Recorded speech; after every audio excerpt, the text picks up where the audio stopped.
bivouac au réveil. Ben oui, vu que je suis juste à côté d'un chemin, il vaut mieux se planquer. Parce que pour vivre heureux, vivons cachés. Je ferai d'ailleurs une vidéo sur le thème, comme je l'avais déjà évoqué, sur la façon, pour moi, en fonction de mon expérience, la meilleure façon de pouvoir trouver des bons spots à bivouac, surtout pour être en sécurité. Comme ici d'ailleurs, c'est pour ça que j'ai mis ces deux photos, parce que c'était juste à l'issue d'une journée où j'étais complètement vidé et j'ai dû m'arrêter dans une côte pas du tout propice à pouvoir trouver des coins où dormir justement. Oui, je pars de haut et heureusement que ça descend un peu, mais clairement, encore une fois, je suis dans de bonnes dénivelées. Je me promène quand même avec 45 kg de matos, en comptant l'eau et la bouffe, bien sûr. Donc forcément, ça fatigue un peu. Et donc au final, je vais vraiment les sentir cette journée-là, et je vais terminer sur une côte que je ne pensais pas du tout qu'elle allait être aussi costaude. Je vais devoir m'arrêter carrément dans cette côte, donc la fameuse côte ici, de Bradas, voilà. Mais ce jour-là, je ne savais pas du tout ce qui m'attendait, et du coup j'étais épuisé, j'en pouvais plus, il a fallu que je m'arrête dans la côte. Et le lieu d'arrêt, pas idéal du tout, puisque juste à côté d'une route. Mais au final, quand vous arrivez au sommet de cette côte, voilà le paysage sur lequel vous tombez. Alors là, ça c'est la récompense, carrément. Et j'en ai même profité pour utiliser un petit peu ma caméra, puisque là j'étais sur la fin entre guillemets du voyage, et donc je m'étais dit ok, on peut user un peu la batterie. Une caméra Kodak PlaySport, un des derniers appareils que Kodak a sorti avant de faire faillite d'ailleurs, oui, malheureusement. Donc voilà, ils n'ont pas su prendre le train du numérique en marche. Et donc c'est la caméra que j'utilisais justement pour faire mes vidéos, les premières vidéos que j'ai faites où j'étais en voiture, qui sont présentes sur cette chaîne aussi. J'en avais profité, et donc certaines séquences sont accélérées, donc je vais pas vous infliger tout le parcours. Ça donne un peu l'idée sur la vitesse à laquelle j'allais, aussi le côté un peu poussif parce qu'on me sent beaucoup moins dans la fluidité de mon mouvement. Oui, encore une fois, là je suis un vélo poids lourd, j'ai plus de 40 kg sur le dos. D'ailleurs, ça se sent tout de suite dans les côtes, oui, je vais à 7 ou 8 km/h maximum. Je suis obligé de mouliner comme il faut, et pourtant j'ai des jambes, je suis bien entraîné, mais bon voilà. Le chargement fait que je peux pas aller super vite, et du coup, à la fin de cette côte, forcément, je me repose, voilà, il faut bien, c'est logique. Bon, la bonne nouvelle, c'est que c'est la dernière grosse côte vraiment de ces dénivelés là. Ensuite, ce sera beaucoup plus zen à négocier.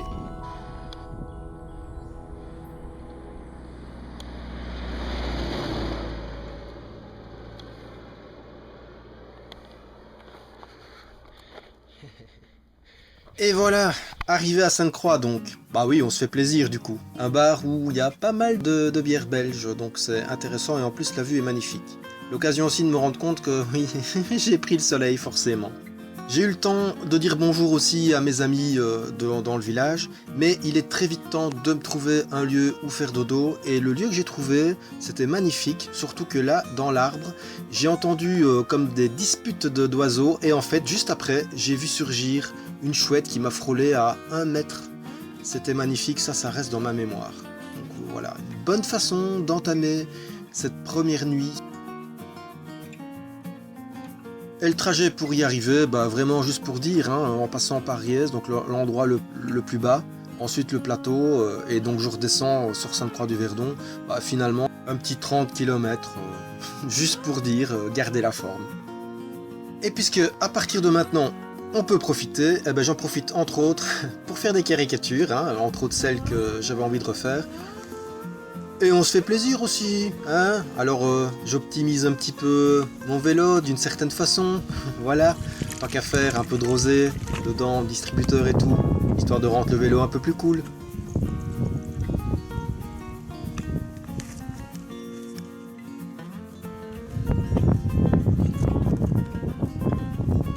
Chouette faune de temps en temps sur lesquels on tombe, ça a été impressionnant cet insecte, ouais, vraiment.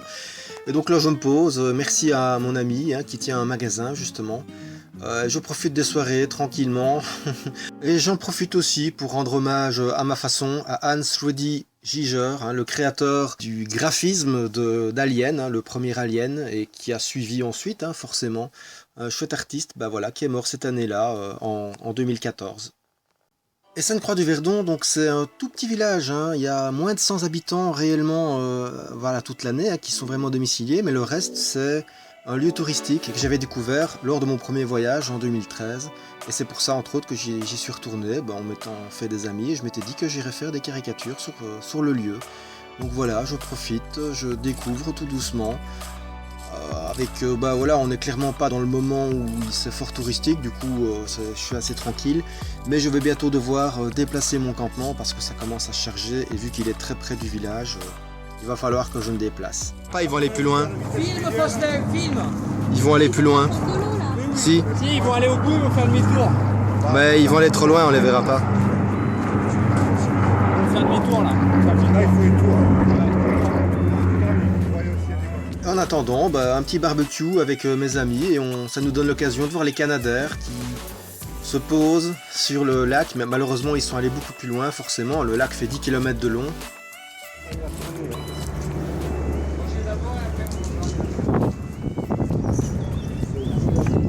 Et manifestement là, ils s'entraînaient.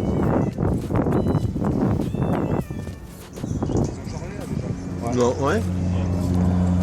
Si on avait été sur le lac, je pense qu'on allait. Ça m'impressionne toujours d'ailleurs, parce que ça doit franchement pas être évident. Vu la charge, ils doivent quand même prendre de l'eau, c'est pas évident, hein. C'est quelque chose quand même, ça doit être de très bons pilotes. Et donc voilà, donc je continue les caricatures, que ce soit de personnes là pour faire plaisir, ou les caricatures que j'ai envie d'effectuer. C'est la fin de mon voyage réellement, et là maintenant je me pose. Ça me fait du bien, j'ai vraiment l'impression de ça y est, on est arrivé et je peux profiter. Je m'entraîne du coup. Moi-même aussi, histoire de garder la forme, hein, je continue quand même à faire un peu de vélo. Voilà, on voit Sainte-Croix-du-Verdon au loin. À ce propos, franchement, si vous voulez perdre du poids, je conseille, si on veut, le fait d'avoir une intoxication alimentaire et puis ensuite de faire énormément de vélo, parce que oui, là, ça fait maigrir. Et pour ceux qui pensent que pour ce qui est des dessins ou entre autres des caricatures, si on commence comme ça d'un coup sans faire de croquis préalable, non, on doit en faire un paquet, on doit commencer à voir un petit peu comment déformer les visages, analyser tout ça, et parfois ça demande beaucoup de temps. Pour ce qui est de profiter en tout cas, c'est surtout au niveau visuel, c'est un lieu magnifique. Et pour profiter, voilà, je profite. Je continue à faire encore un petit peu des caricatures. Un petit souper à l'occasion duquel on s'est un peu disputé avec un de mes amis parce qu'il ne soutenait absolument que les 1,5 m de distance pour dépasser un cycliste n'était juste qu'une information, c'était pas obligé. Si, il a fallu qu'on aille voir sur internet pour qu'il me croie et qu'il comprenne qu'effectivement c'est une obligation. Donc déjà là, ça commençait déjà mes discussions avec le code de la route et le respect par rapport aux cyclistes. Sinon ces moments, ça reste vraiment des bons souvenirs. Des fois je restais planqué, utilisons le mot, pendant 2-3 jours dans mon campement. J'avais du rosé, j'avais de quoi manger tranquillement, je me faisais des petits apéros et je faisais des caricatures. Que demande le peuple? Et sinon, de temps en temps, donc j'allais faire des courses à Riez, hein, et voilà sur quoi je tombais parfois. En tout cas, cet animal, je m'en souviens. Et je l'ai aidé à traverser la route, parce que j'ai failli l'écraser en fait. Donc je l'ai aidé à traverser des deux côtés. Et donc c'est le peu de kilomètres que je faisais à cette époque-là, ou très peu. Je continuais quand même à faire un peu de vélo pour garder la forme, mais pas des masses. Heureusement que c'est quand j'allais à Sainte-Croix, c'était quand même pas mal de dénivelé, et donc j'ai quand même continué à garder la forme. Et ça, j'y tenais absolument. C'est d'ailleurs le plus dur en fait quand on s'arrête à un endroit comme ça pendant plusieurs jours ou même plusieurs semaines, c'est de garder la forme alors qu'on n'a aucune raison de faire du vélo. Donc il faut se pousser et se forcer à sortir et continuer. L'entraînement, ça a du bon. Et c'est pour ça d'ailleurs que j'avais été à Riez, c'était pour faire des photocopies, pour pouvoir présenter un peu ce que je faisais. J'essaie de lancer, de me préparer à la saison, parce que le but, entre autres, c'est de faire des caricatures et de pouvoir vivre de ça, voilà, comme ici, pour faire ça. Et un autre truc aussi, c'est de devoir composer avec les orages qui s'annoncent, et donc me dire, ah attention, il va falloir que je rentre vite à mon campement, parce que là, ça va pas aller. Du coup, je rentre à mon campement rapidement, et je fais des caricatures. campement que je vais finir par déplacer puisque la saison commence, les touristes arrivent de plus en plus. Et donc, bah oui, là où je suis, c'est très très près du village, donc non, ce n'est pas assez sécuritaire pour moi. Je préfère être dans un endroit totalement isolé où personne ne risque de passer. Donc voilà, je suis bien installé, je suis zen, serein. La saison peut commencer. Allez, bonne soirée tout le monde et bon voyage!